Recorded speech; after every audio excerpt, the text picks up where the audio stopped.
and I'm a crime writer. I spend my working life creating fictional killers, but in this series, I want to discover what creates those most horrific of real-life murderers, killer couples.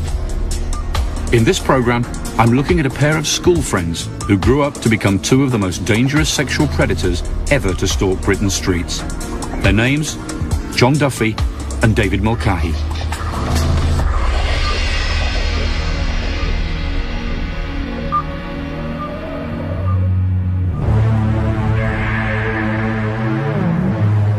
Kilburn, North London.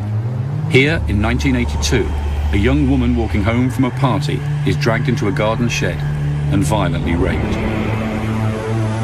This attack marked the beginning of a 4-year reign of terror throughout London and its commuter belt. 18 women, maybe many more, would be seized, often around deserted railway stations, and raped in a series of increasingly brutal attacks. Events took a still darker turn in 1985, when rape turned to murder. 3 women were killed before police finally caught 28-year-old carpenter John Duffy.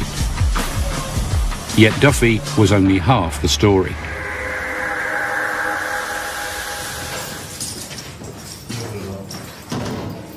Ten years later in prison, he admitted what police had long suspected but could never prove. John Duffy had an accomplice. We got up to secondary school, which is when he told me that he'd met the person that he committed the offences with. And I said, oh, you know, which prison is your co-defendant in? And he said, he's not in prison.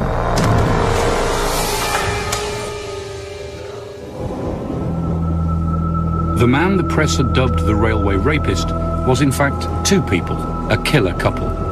There was John Duffy, caught, convicted and in prison, and his partner in crime, David Mulcahy, an old school friend, free and living an apparently happily married life.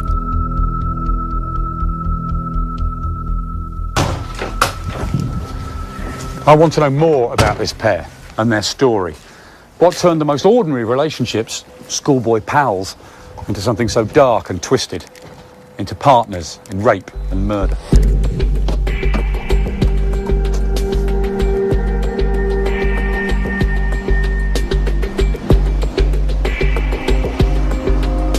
I began my search for answers by heading to Chalk Farm, North London, where the pair met, like so many childhood friends, on their first day at secondary school. This is Haverstock School, where John Duffy and David Mulcahy met almost 40 years ago. A meeting that would lead to a tremendous amount of suffering for countless rape victims and ultimately would cost the lives of 3 young women.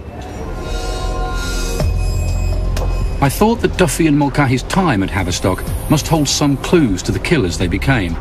So I headed to a local cafe where I met former pupil Richard Priestley, who remembered John Duffy well.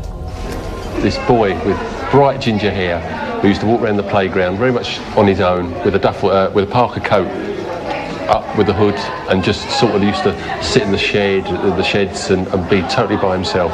What struck me, I think, as being sort of fairly new to the school, was this boy who sort of his behaviour didn't fit with what I would normally think of other kids. You know, was that because he was picked on? Do you think it was quite a tough year he was in? There were some big boys, and I must admit he was picked on quite mercilessly, if I do recall. And yet you have no recollection of Mulcahy at all? No, not at all.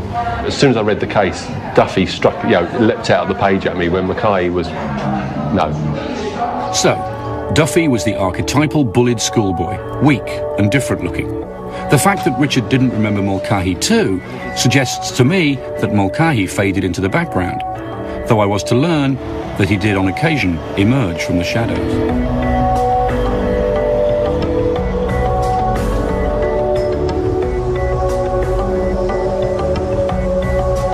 The Daily Mail's crime editor, Stephen Wright, has written extensively on the pair. He has scoured the past for clues to the killers they became, including an early sign of Mulcahy's cruelty. Mulcahy was reprimanded by his head teacher. I think he played a game of cricket with a hedgehog, batting the poor animal ferociously, and needless to say it died. I think the interesting thing to note about a case like that, or an incident like that, is the number of of killers I've dealt with, reported on over the years, who started out by killing animals and having no sort of feelings at all towards an animal, and they graduate, so to speak, from killing animals to killing human beings. But of course, Mulcahy didn't graduate alone.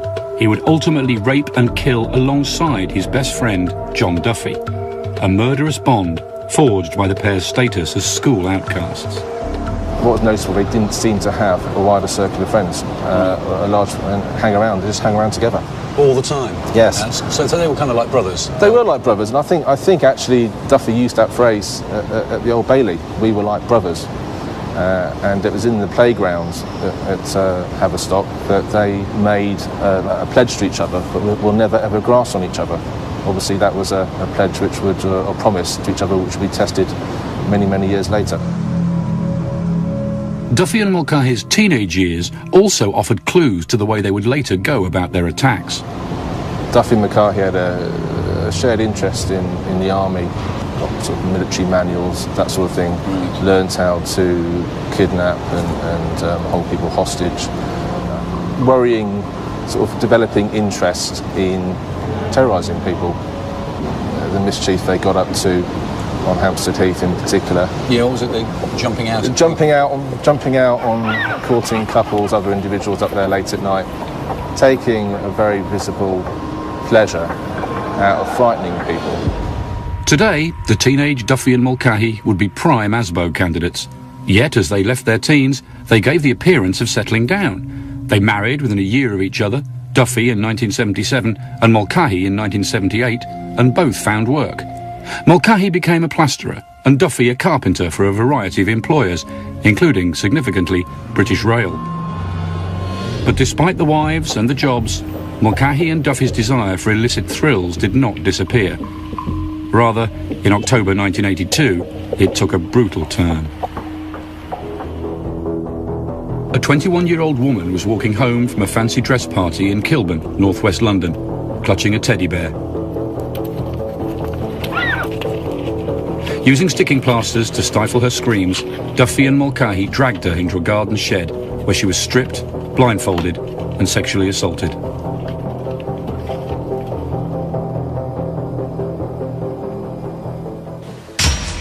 The former practical jokers were now rapists.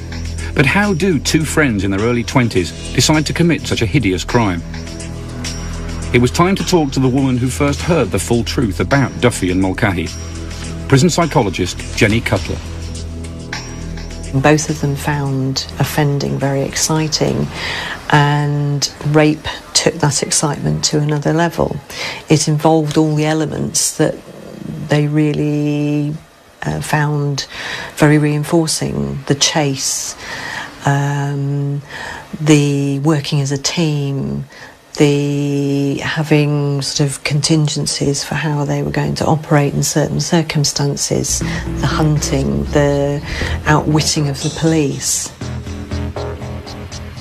So, Duffy and Mulcahy were driven to offend by their enjoyment of everything their joint attacks entailed.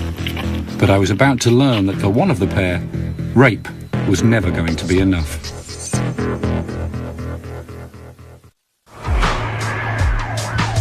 I'm Mark Billingham, a crime writer, on the trail of Duffy and Mulcahy, two one-time school friends who became mass rapists and then triple murderers. In 1988, John Duffy was convicted, but he kept silent about the equal role of his pal, David Mulcahy. 10 years later, in prison, Duffy revealed to psychologist Jenny Cutler the shocking truth. Mulcahy was his accomplice, and he was still at large. He said he's never been convicted or tried. Then I knew that, this was something different. Duffy's revelations kick-started a huge new investigation spanning the pair's 4-year-long campaign of terror. I headed to Scotland Yard to meet the man who led that investigation, Commander Andy Murphy. I wanted to know first how these two best friends turned into serial sex offenders. One particular weekend, John Duffy's wife was away for the weekend. Margaret was away going on a training course, and Duffy and Mulcahy discussed what it would be like to actually capture somebody, to kidnap somebody and to rape them. There was a clear plan in mind to disorientate them, drive them through parts of London, bring them into an address, take the girl across a rooftop, drop her down through a stairwell just to disorientate, and to keep her there over a weekend. It was an intricately thought through plan. It didn't happen like that. It was a blitz attack at the end. The first few rapes were indicative of the type of rape you see on a stranger attack, where a victim walking along lake at night is grabbed and brutally assaulted. But as the rapes went on, as they became more confident, they would specifically target areas. They would drive around. During the early stages, they were still breaking into cars, and they'd stolen a copy of Michael Jackson's Thriller tape. And they would play the Thriller track over and over again to G themselves up, looking for a victim. Then when they found a victim, they would control her, they would take her away from that original grab site, they would move her away. One would stand lookout, the other would rape. John Duffy and David Mulcahy called it hunting. For them it was little more than an exciting game, but for the women they attacked, their lives could never be the same again. These women were absolutely terrified, and it was all a matter of they thought they were going to die, and how do I survive? Police officer Jackie Murphy acted as victim support officer at the 2001 trial of David Mulcahy, helping the rape victims of the pair to recount their horrific ordeals. She had never seen a case quite like it. I mean, how would you categorise these attacks? Were they particularly violent? I mean, more violent than other attacks you've had to deal with in your career? Yes, yeah, totally. I think the difference is that these were a pair, and in my service I've never dealt with rapists that attack in pairs. And the fact that they were so brutal, and they went on for so many years without ever being found. And do you think that there may still be rape victims out there of Duffy and Mulcahy who you were never able to trace, or who never came forward for one reason or another? Well, yeah, absolutely. And definitely there'll be women out there, and today, that have not reported rape allegations. It's chilling to think we'll probably never know how many other victims there are out there. In fact, the more I learnt, the more terrifying Duffy and Mulcahy were becoming. But I wondered just how unusual men like these two are, serial rapists working in tandem.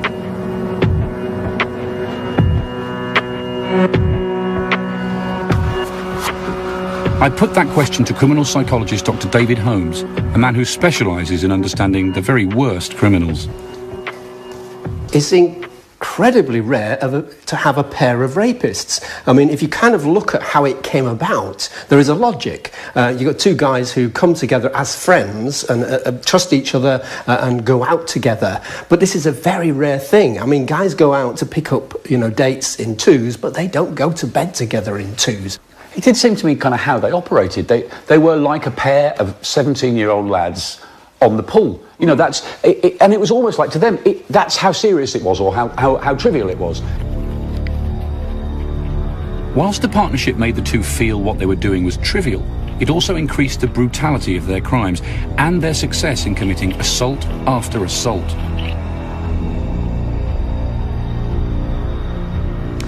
Whenever you get two people jointly committing crimes, it often escalates the amount of violence involved, the degree to which the crime is carried out. Often in a crime situation, a single person has a certain amount of insecurity, but with two of them together, almost invulnerable. You had automatically a lookout and, someone committing the crime. This was a big spree, if you like, over many years. And perhaps part of that sustainability was this kind of relationship where one would support the other in different ways. Between 1982 and 1985, Duffy and Mulcahy committed at least 15 attacks throughout Greater London, safe in the knowledge that each was watching the other's back. One victim described the pair as like one mind with two bodies, and press reports spoke of the pair tossing a coin to decide who would rape first. All this suggests the pair were motivated by the same things. Yet Duffy's psychologist told me they had quite different reasons for committing rape, a difference that